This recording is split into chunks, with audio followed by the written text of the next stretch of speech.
Welcome back to BNC Live. I'm Laverne McGee. As the country grapples with increasing COVID cases, housing costs are also skyrocketing.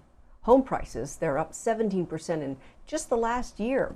In our New Normal series, we take a look at buying and renting in the pandemic, and it's more expensive in several parts of the United States, including Miami, Florida, where our correspondent Stephanie Bertini brings us this special report.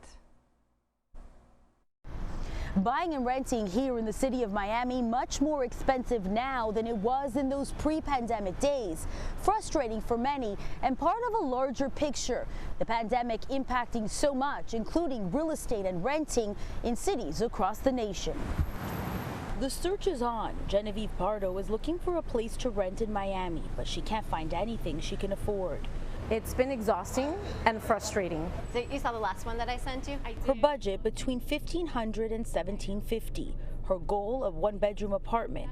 It would have been totally doable pre-pandemic days, says her real estate agent Melissa Shapiro, who is noting unprecedented changes in Miami's rental and home buying worlds. The prices are definitely at an all-time high. We're experiencing bidding wars with rentals and sales right now, so it's really crazy. I feel bad for people that are from Miami and they're just finding it very unaffordable right now. Let's take a look at this beauty. Affordability is the current obstacle Jolie Bowman and her real estate agent Craig Emanuel are working to overcome. You try to put in the offer, do what you're supposed to do, but then you get outbidded. So you're like, all right, well, start all over again. You know, it's like Groundhog Day. You just keep repeating. But hopefully, you know, something will stick. A little linen closet. She's hoping this one will stick. A more than perfect home for her and her two sons, she says, about 20 miles north of Miami. The area would keep her close enough to home, but place her in a more affordable range when it comes to purchasing in the pandemic. Her budget is around $300,000. Still, it's tight.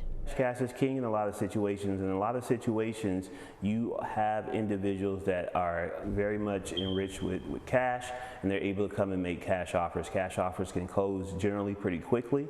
Cash offers closing more and more sales in South Florida, but in this pandemic, where is the cash coming from? In some cases, from up north. Places like New York City, the original epicenter of the pandemic, took a big hit. Real estate agent Diallo Stevens never saw New York real estate so fragile, especially in Manhattan. As we entered into shutdown territory and people were really starting to see that this was a serious issue, a lot of deals started to fall apart. But being able to pay for a home or pay rent in a big city like New York means you can afford the less expensive living that is typically south, like in Miami. The influx of people that are coming from New York, from the north in general, and the home prices up north are almost 60% higher. You're right, so they can afford it. They can afford it. Michael Newman says in the pandemic, many of his clients from the Northeast started to reimagine what their homes should look like, and for those working remotely,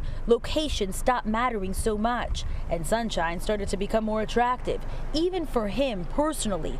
You might remember Newman from our New Normal series a few weeks back, talking about lifestyle changes he made in the pandemic, moving from the DMV down to Miami and taking his work with him. I was sitting in the Northeast, I was stressed out, I was confined to my own little space, and I just wanted to be somewhere with sunshine, something that made me feel better. What better place than Florida? Welcome to Miami.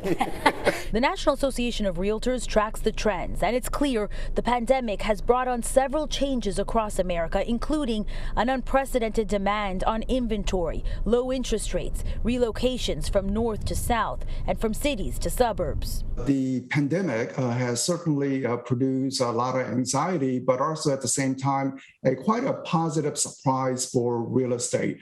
The interest rate went to record low levels, too good to pass up from consumers. So we saw a surge in housing demand. So we are seeing many New Yorkers, for example, going to Florida markets. We are seeing Californians going into Arizona, Nevada, Idaho. From Los Angeles County, where Stacey Carter practices real estate. There's definitely been increases in our housing market. I don't see it going down anytime soon. To Nevada, where Shantae Patton works to help renters and buyers. For every house, there's about 40 applicants, and that's what's driving the rental market up. Similar situations like what these women are dealing with in Miami. The prices are unbearable.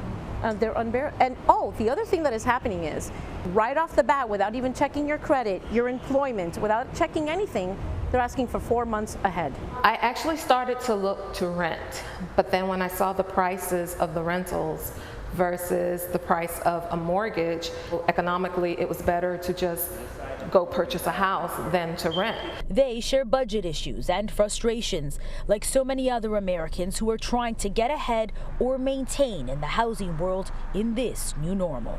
Of course, those who have been able to make lifestyle changes and relocate to beautiful places like Miami would have a different story to tell. Overall, real estate experts and economists say the situation has impacted some Americans in great ways while leaving stress on others. Reporting in Miami, I'm Stephanie Bertini for BNC.